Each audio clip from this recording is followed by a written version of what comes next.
o dal... Qui Parlamento, l'attualità politica dalla viva voce di deputati e senatori. Va ora in onda Dentro Montecitorio con Laura Cavandoli.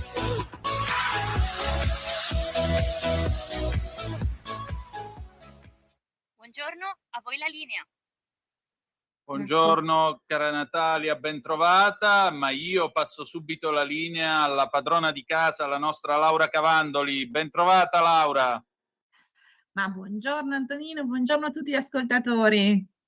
Noi oggi siamo un po' in edizione ridotta, però sappiate che il telefono è aperto allo 0292947222 se volete intervenire ovviamente col magnifico strumento offerto dal genio di Antonio Meucci, oppure 340-670-9659.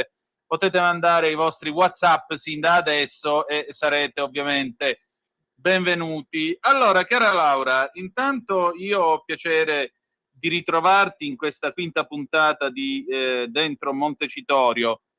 Già ieri mi avevi dato un'anticipazione sul piano casa e credo che questo sia un tema importante per i nostri ascoltatori, anche perché senza un piano casa, che vorrei ricordare in questo paese c'è stato soltanto un altro che ha avuto il coraggio di farlo nella Prima Repubblica, un politico che aveva visione, per quanto molti lo ricordino solo per la battuta Il rieccolo che gli è stata affibbiata da Indro Montanelli. Sto parlando di Amintore Fanfani, che anche lui col piano casa ha dato casa agli italiani, e questo governo ha fatto un intervento comunque strutturale. Ecco appunto, a che punto siamo col piano casa? Ma stamattina è stato fatto un passo importante, perché siamo passati dal decreto alla prima parte della conversione in legge, quindi ora è passato al Senato e la scadenza per la conversione è il 6 di luglio, per cui è uscito da una Camera parlamentare.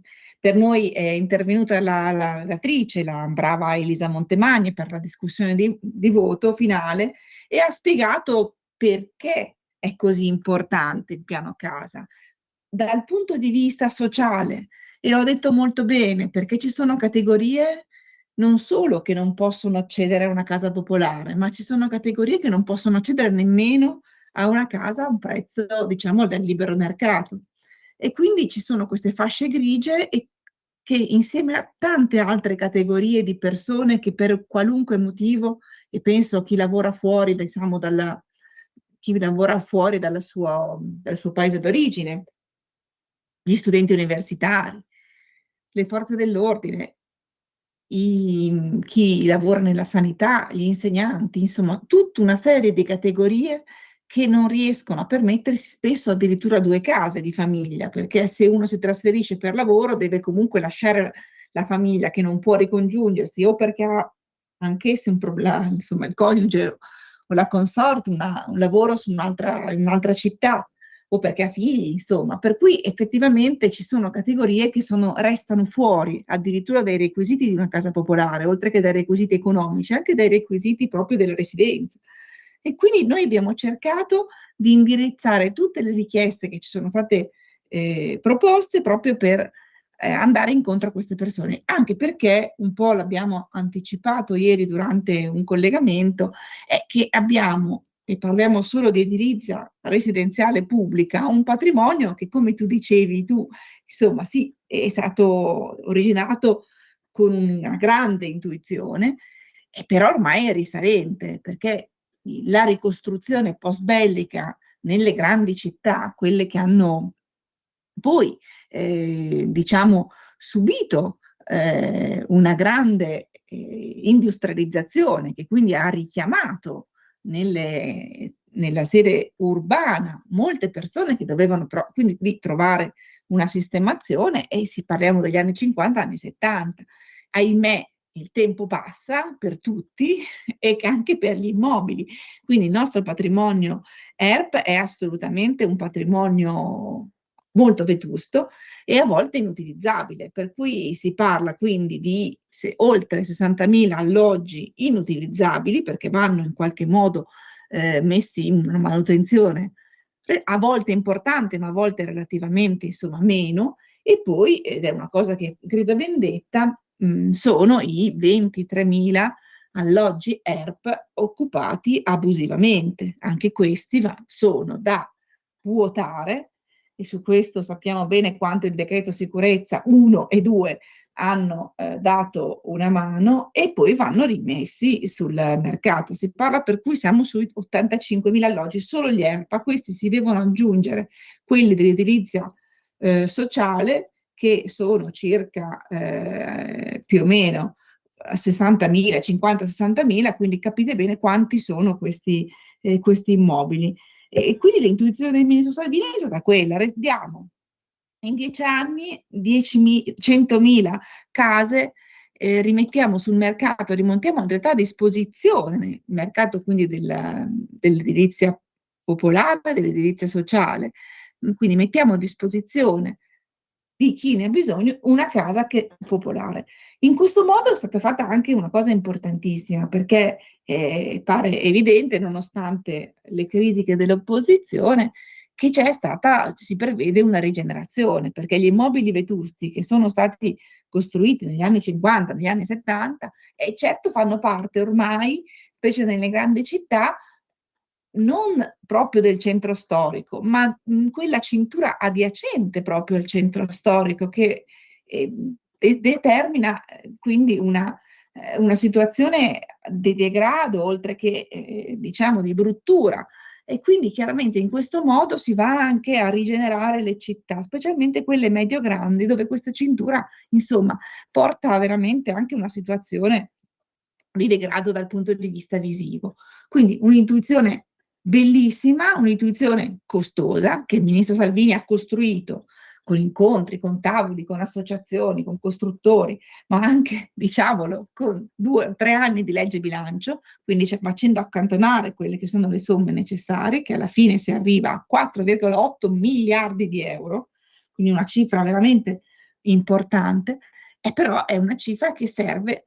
E in questo modo io credo che ci sia una risposta per i cittadini che necessitano di case, specialmente a livello urbano, per i comuni che possono così vedere una parte del loro territorio rigenerata, per quello che diciamo i cittadini, chi diciamo organizza le attività lavorative, le imprese, perché o comunque sia, io dico tutti i cittadini, perché per le forze dell'ordine, per le sanità, per la scuola, è chiaro che il personale scolastico, e questi danno un servizio che è un servizio pubblico che va nell'ottica quindi di tutti i cittadini, di tutta la società. Quindi un passaggio credo importantissimo, e sono felice di avere contribuito anche io con qualche emendamento proprio per tutelare quelle posizioni, quelle categorie di persone che veramente ora vediamo in difficoltà, e che vorremmo, come le forze dell'ordine, invece avere fisse in città e più efficienti. Ti faccio un esempio che, devo dire, ti dà un po' l'idea, perché io sai che sono di Parma, e mi spiegavano come a Parma la Guardia di Finanza, nessuno ha chiesto il trasferimento a Parma, e anzi qualcuno se ne va via. Io ho chiesto: ma come mai?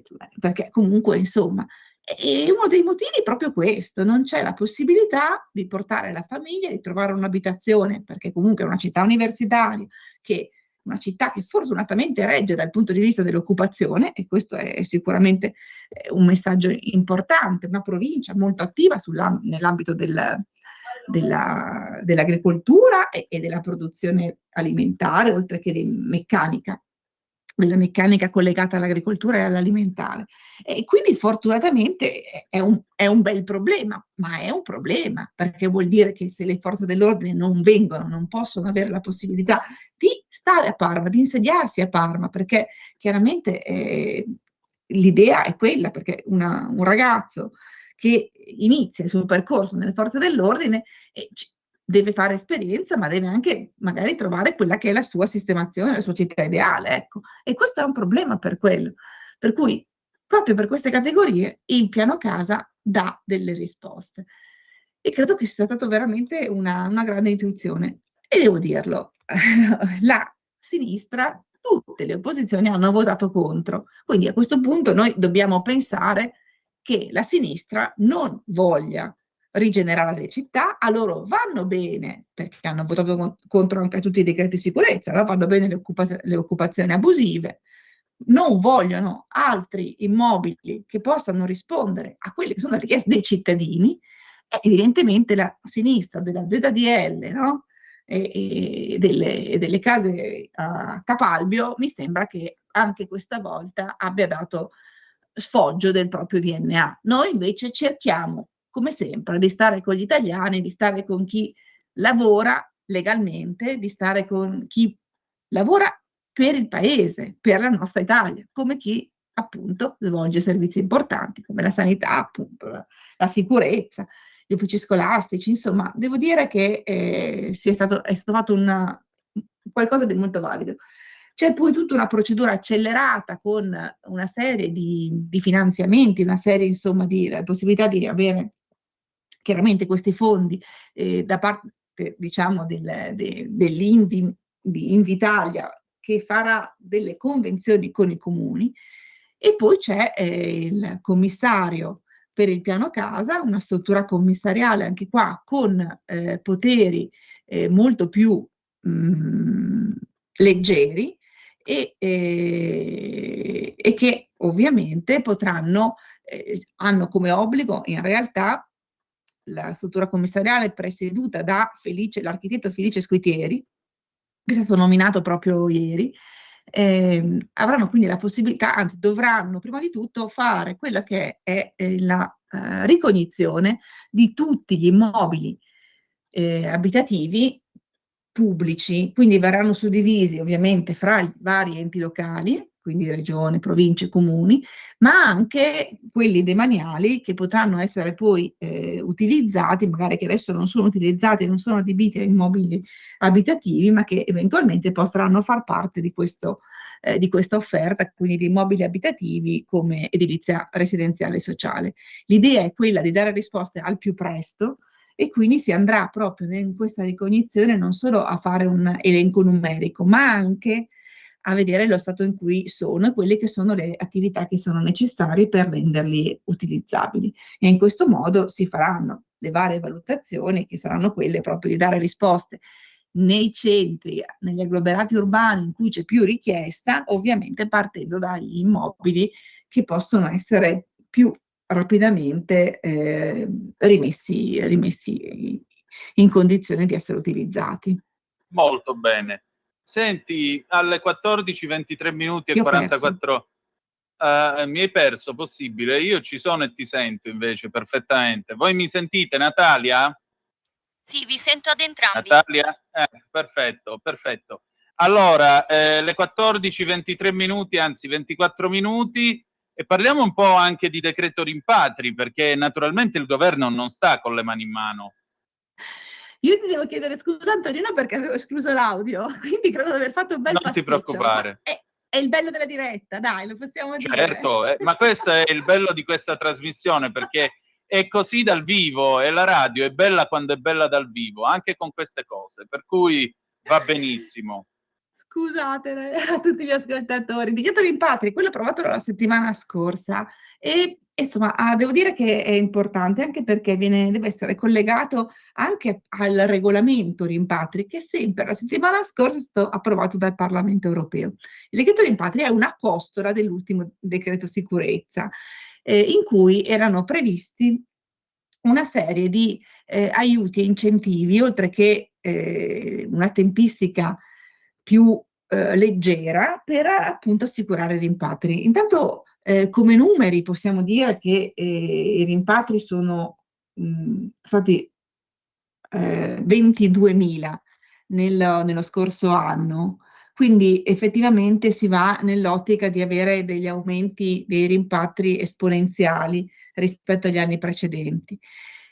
Perché? Perché sono intervenuti i decreti di sicurezza, cioè regole più rapide, una procedura più rapida, la possibilità quindi di evitare che, come funzionava prima, no? Se uno cambiava residenza poi si ricominciava da capo.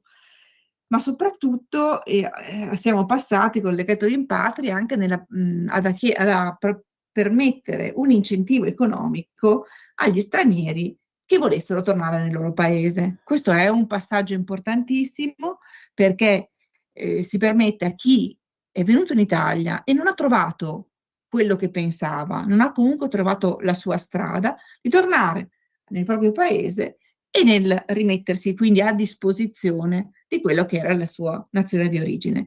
Il regolamento rimpatri invece va a modificare in modo veramente importante e intensivo la direttiva rimpatri, che ormai era assolutamente superata. E nel regolamento ci sono scritte tante cose che noi come Lega abbiamo portato già nel nostro paese come legge vigente.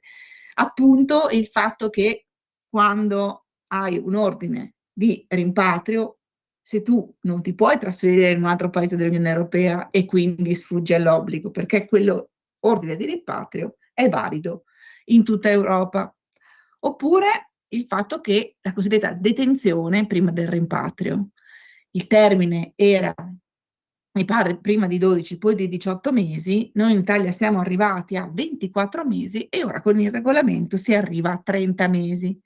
Quindi queste persone che vengono rimpatriate per motivi di grave pericolosità sociale, spesso sono condannate, non possono girare liberamente per il nostro paese. Se non si riesce a ottenere il rimpatrio, sta nei centri per il rimpatrio per anche 30 mesi, così ha detto l'Europa e così dice la norma italiana. E poi l'Europa ha aperto a quelli che sono gli hub all'estero, anche fuori dall'Europa. Quindi possono essere utilizzati come CPR, come centri per il rimpatrio, quindi prima di rimpatriare queste persone che hanno già un ordine appunto di rimpatrio, di espulsione, ecco, possono essere anche collocati fuori dall'Unione Europea, in centri in cui c'è una convenzione.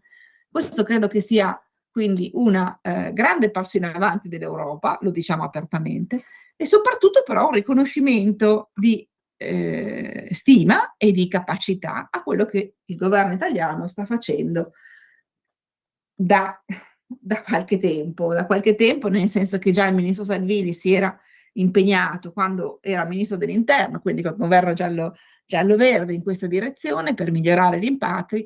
È chiaro che quello che ha fatto di più il ministro Salvini, tutti ce lo ricordiamo, è stato bloccare gli sbarchi. Ora, gli sbarchi stanno crollando, siamo quindi a un 50% in meno rispetto all'anno scorso e quindi una progressiva diminuzione.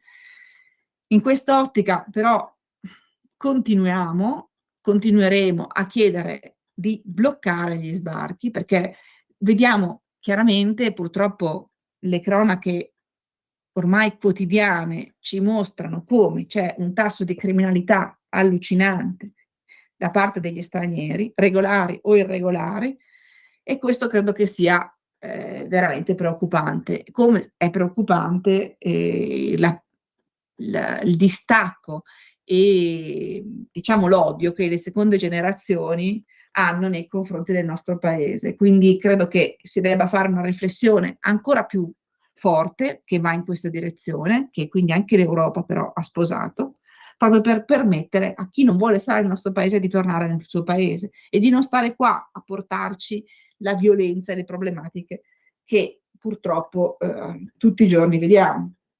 Il caso dei ragazzini di Brescia che Mamma mia, che storia orrenda, Laura, veramente. Esatto. Una cosa allucinante, lo dico da mamma, ma insomma, chiaramente siamo veramente in un mondo in cui chi non vuole integrarsi o chi preferisce esportare la violenza, penso che debba tornare subito fuori dall'Italia, perché non abbiamo bisogno di queste persone. Il bello è che se n'è andato sfottendo l'Italia, capisci? Questa è la cosa ancora più schifosa. Andare via dall'Italia prendendoci in giro è una cosa orribile. Una ragazza ci ha rimesso la vita, ma di che cosa stiamo parlando, veramente? No, io penso che questo sia proprio, non abbia nessun tratto di umanità, ma questo credo che sia un problema non isolato, purtroppo, e questo credo che, insomma, continuiamo a assumere le forze dell'ordine, sono 42.000 gli agenti già assunti e ne arriveranno altri 10.000 entro l'anno prossimo. Questo ci tengo a dirlo, per cui stiamo veramente impegnandoci per rendere più sicurezza agli italiani.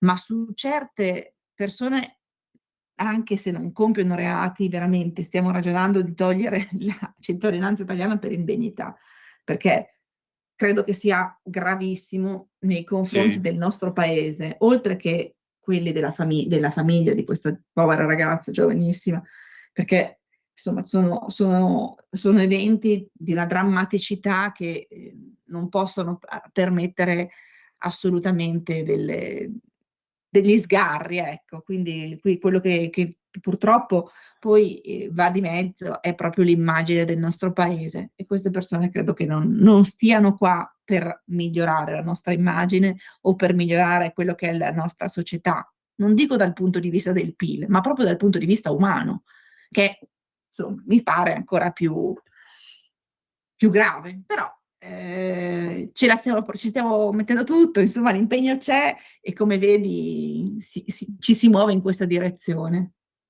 Molto bene, senti, ti chiedo 10 secondi di pausa e torniamo subito. Per la tua pubblicità visita il sito radiolibertà.net. Lo amiamo perché ci offre sempre le cose più buone e naturali. Linea Alberto Acerbis! Anche tu da qualche tempo hai quei fastidiosi dolori alle spalle, alle ginocchia, ai gomiti, alle anche e il tuo medico le ha classificate come artrosi? Aiutati attraverso ACEUC2. ACEUC2 è il nostro integratore alimentare a base di collagene nativo non denaturato di tipo 2, quello che aiuta le cartilagini a rigonfiarsi di collagene in modo che le articolazioni non si tocchino e non si sfreghino più. È un prodotto completamente naturale, stamattina in offerta speciale per voi. Chiamate subito 030 68 40 408. Vuoi provare il trattamento di 30 giorni? 35 euro. Vuoi provare il trattamento di 60 giorni? 60 euro. Vuoi provare il trattamento di 90 giorni? 79 euro. Ma se acquisti il trattamento di 4 mesi, 120 giorni di trattamento, un prezzo straordinario speciale per voi se chiamate subito lo 030 68 40 408, dite ho ascoltato Radio Libertà, avete prezzo straordinario, trasporto gratuito e anche uno splendido omaggio. Solo ed esclusivamente adesso se chiamate subito lo 030 68 40 408. Di nuovo a voi la linea. Grazie Natalia, alle 14:34 minuti in questo momento, abbiamo 7-8 minuti ancora. Laura, c'è una telefonata per noi. Bene. Pronto? Chi è là? Pronto? Sì. Antonino, buongiorno. Buongiorno. Buongiorno. Ho provato appunto a chiedere se potevo intervenire nella trasmissione. Non ho capito il significato della trasmissione, però ho acceso la radio da poco e stavate parlando appunto del fatto che è accaduto il comportamento di questo personaggio, per essere educato, come viene definito. Sì. Io credo che comunque è arrivato, e non da ora, il momento non di eccedere, perché gli eccessi non sono mai giustificati, né in più né in meno, però siamo troppo buoni. Quando noi, anche per motivi di turismo, di vacanza, andiamo nei loro paesi, siamo rispettosi delle loro regole e delle loro tradizioni. Quindi certi comportamenti veramente non sono da psichiatria, cioè non ci sono dubbi da dire adesso prendi, dove sei tu, del tal paese, prendi e vai. Non ci sei utile, hai bisogno di vivere, vieni a lavorare, ti comporti bene, punto. Non è un discorso di bandiera politica, di fascismo, di destra, di estrema destra, è una questione di buon senso.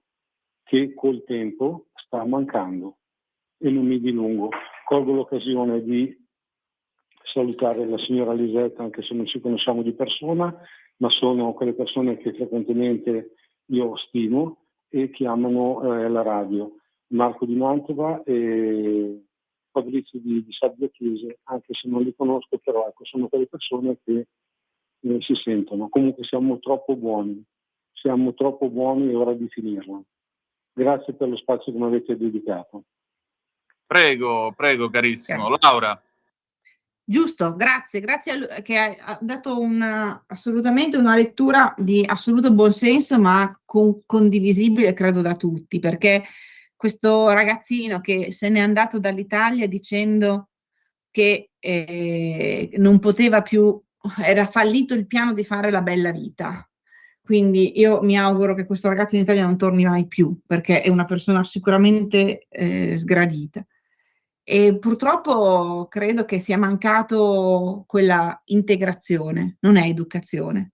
Sono mancati la condivisione dei valori di integrazione nel nostro paese. Queste persone, questi ragazzi stranieri di seconda generazione, magari hanno fatto le scuole in Italia, ma sicuramente non hanno condiviso quelli che sono i nostri valori. Che ribadisco, per me il rispetto della vita è un valore assolutamente naturale, dovrebbe essere nel DNA di ognuno. Ma si vede che in certe persone e in certe nazioni non è così. Quindi è proprio questo, siamo oltre ai disvalori, qui siamo completamente nella disumanità. Ed è un problema enorme perché significa che se ci sono persone così distanti, così neanche ciniche, ma così egoiste da non rispettare nemmeno la vita umana, il nostro mondo è veramente difficile e l'integrazione non c'è stata, non c'è stata nessuna condivisione dei valori. Esatto. Sì, siamo troppo buoni, ma questo non è un umano, non è un essere umano. Indubbiamente.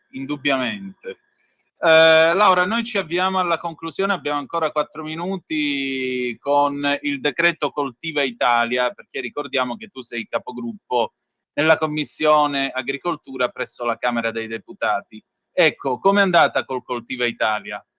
Ma allora, in realtà si sta lavorando proprio perché il Presidente Carloni possa portarlo in aula, probabilmente non la settimana prossima, perché in questa settimana ci sono un po' di variazioni, ma quella successiva, quindi già la prima settimana di luglio.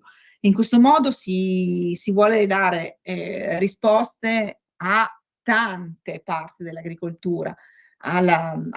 C'è un grande investimento per il Fondo della Sovranità Alimentare, ci sono 300 milioni che vanno a favore della olivicoltura, ci sono prescrizioni che vanno per oltre 50 milioni all'anno per la peste suina africana e si va anche qua in un'ottica importante perché si fa un riferimento anche a quelle che sono le aree abbandonate e le aree di cui non si ha agricole abbandonate, quindi che non vengono coltivate da 5 anni, e anche qui le aree che non si sa di chi siano e che sono anche lì lasciate incolte.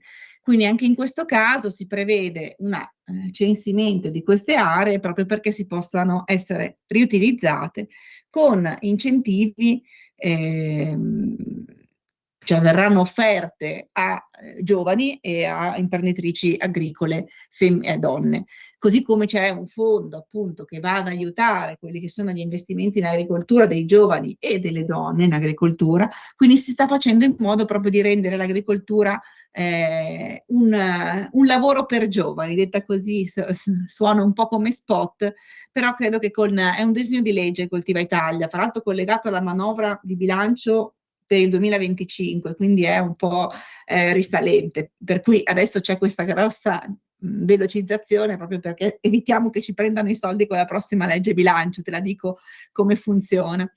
Però è chiaro che il passaggio che deve essere fatto alla Camera, adesso stanno parlando le altre commissioni, insomma stanno dando i pareri, è comunque un segnale importante di investimento nell'agricoltura e di attenzione a quelle che sono le problematiche più importanti dell'agricoltura. Ci sono soldi anche per i contratti di filiera e ricordo come la filiera del frumento, ma tutta la filiera che parte appunto per le nostre specialità, come la pasta, come il pane, come le farine, appunto. Ecco, questo è importante perché in questo modo le imprese che concludono contratti di filiera riescono anche a fidelizzare i propri agricoltori, i quali sanno che da un anno all'altro potranno, diciamo, coltivare quello che gli viene già indicato, quindi hanno una continuità che insomma gli dà una certa certezza nel rispondere a quelle che sono anche le proprie attività, perché diciamolo, quando c'è una filiera ed è una filiera italiana controllata, ne guadagna la qualità, ne guadagna il prezzo per i consumatori, ma ne guadagnano anche le condizioni dei produttori stessi.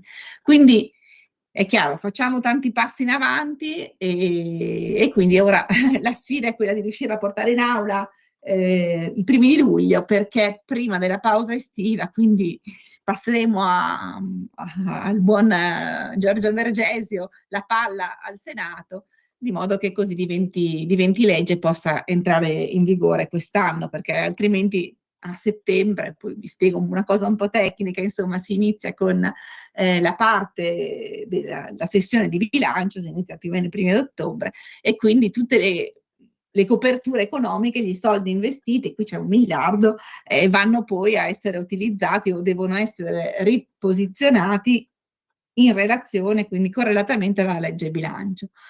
Quindi di questo ne parleremo ancora nei prossimi giorni. In Commissione Agricoltura, devo dire, stiamo abbastanza impegnati un po' sempre per la proposta di legge che dell'opposizione, ci tengo a dirla, che vuole bloccare il consumo della carne di cavallo, ma non solo, vuole bloccare le corse dei cavalli, vuole bloccare, insomma, vuole che il cavallo sia un animale d'affezione, quindi quasi come un peluche, senza che ci dicano però dove li mettono gli 80.000 cavalli che ci sono adesso in Italia, perché non è che se diventano dei peluche poi non mangiano e non hanno costi di mantenimento. Certo. E poi abbiamo la legge sul pane, di cui sono relatore, che sta anche questa andando avanti, una legge importante perché anche qua si va a riconoscere lo spirito dell'artigianato, il pane è quello vero, non tutte le altre qualità di pane che hanno le loro caratteristiche, ma quello in cui viene impastato, cotto e messo in vendita ed è fresco nelle 24 ore, quello è il pane fresco secondo la legge. E poi dovrebbe arrivare la legge sulla caccia, quella che adesso sta impegnando il Senato, che dovrebbe confezionarla insomma fra oggi e domani, e poi dovremmo incardinarla la settimana prossima. C'è Francesco Bruzzone, che è l'eroe dei cacciatori, un cacciatore veramente bravo, veramente insomma sul pezzo, e con lui insomma freme perché passi, anche perché è una rivoluzione fatta con una certa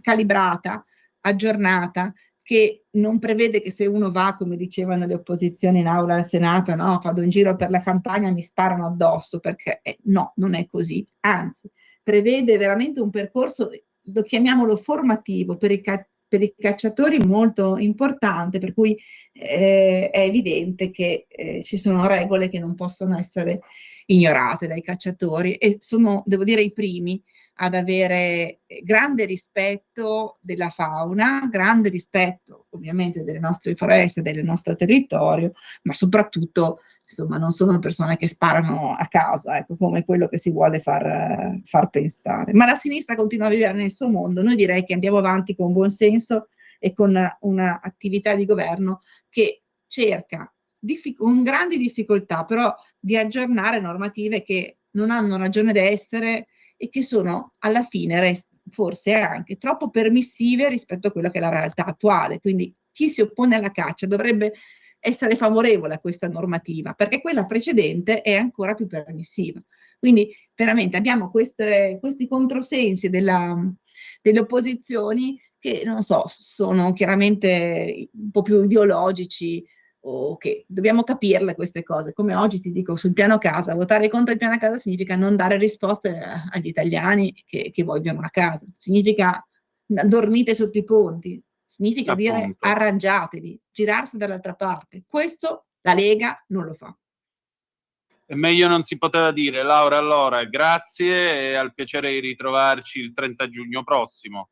Martedì prossimo, d'accordo? Molto bene, grazie ancora. Buon San Giovanni a tutti, così lo diciamo. Parma per San Giovanni, cioè la sera prima del 24, un po' la vigilia di San Giovanni, si mangiano i tortelli d'erbetta, che sono... Ah, che meraviglia! Esatto, che sono, diciamo, affogati nel burro e asciugati con il parmigiano. Quindi lo dico per chi volesse venire a Parma stasera, anche nei prossimi giorni, ma stasera è la serata dei tortelli. Dio santo, guarda, senti, c'è la bava qua per terra, però tu manco mi puoi fare sta guati a tradimento alla fine della trasmissione, santa donna. Comunque, voi fortunati andate a Parma alla faccia mia e mandateci anche le fotografie, così la facciamo completa. Grazie Laura, grazie. Ciao Antonino, arrivederci a tutti, a martedì. Ciao, buona giornata, sigla. Avete ascoltato Dentro Montecitorio con Laura Cavandoli. Qui Parlamento, l'attualità politica dalla viva voce di